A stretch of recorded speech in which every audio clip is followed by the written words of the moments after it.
Seja muito bem-vindo, meu aprovado, minha aprovada. Vamos dar continuidade agora, né? É o que a gente estava tratando sobre taxas de juros, né? Capitalização simples e composta, tá? A gente vai falar sobre a taxa proporcional e equivalente, porque vai cair na prova. E você vai ver que é bem simples, tá?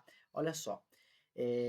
No regime de capitalização simples, a taxa cresce e diminui na mesma proporção do tempo, tá? Então a gente vai ter uma taxa proporcional. A gente precisa ter um cálculo, como a gente já fez na aula anterior, certo?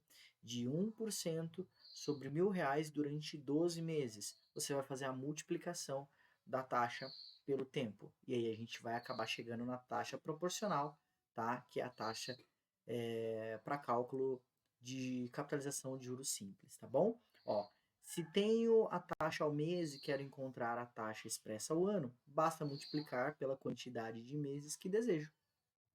No caso, 12, né? Por quê? Porque eu quero encontrar ao ano. Então, o ano tem 12 meses. A gente tem que ser proporcional. Se você quer encontrar o ano, né? Vai fazer a proporcionalidade. Se a taxa está ao mês, você vai fazer por 12 meses. Se ela estivesse a taxa ao ano, você iria multiplicar pelo ano mesmo, tá bom? Ó, justamente por termos as taxas crescendo de forma proporcional. É o que vamos chamá-las de taxas proporcionais nesse regime. Taxa proporcional é isso, tá bom? Multiplicação do tempo da taxa pelo tempo, tá? Agora, no regime de capitalização composta, as taxas não se movem de maneira proporcional. A gente fez na última aula aquele exemplo lá dos R$ 1.000 que você pegou emprestado, fazendo com juros compostos, que ele ficou maior, né, do que se fosse no regime de capitalização simples. Ó, 1% ao mês não é proporcional a 12,68 ao ano. Por isso chamamos de taxa equivalente.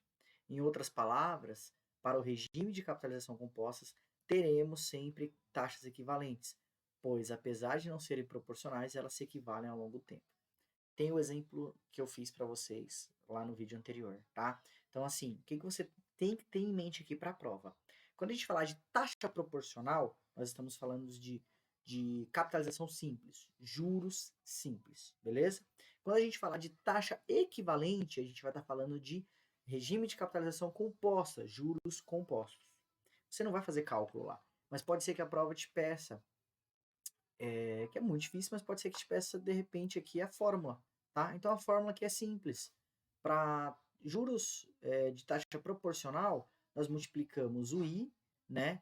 Que o I é a taxa, beleza?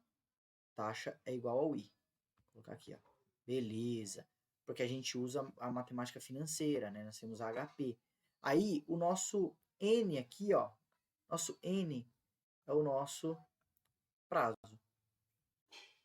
Prazo. Então, aqui é a multiplicação. A gente multiplica a taxa pelo tempo. Isso é regime de capitalização simples e a taxa proporcional, tá bom? Agora, na taxa equivalente, tá? Nós fazemos o quê? Fazemos uma fórmula que não precisa colocar isso na cabeça, tá? E aí, quem vai fazer CEA, quem vai fazer cálculo, a gente tem, né, a fórmula para poder fazer na HP lá. É o prazo que eu quero sobre o prazo que eu tenho, né? Nós temos a fórmula aqui de elevação, tá? De taxas. Então a gente tem que fazer uma elevação de taxas e depois fazer essa multiplicação. Eu não vou detalhar aqui para você, porque não precisa colocar isso na cabeça, tá? Não precisa colocar na cabeça agora.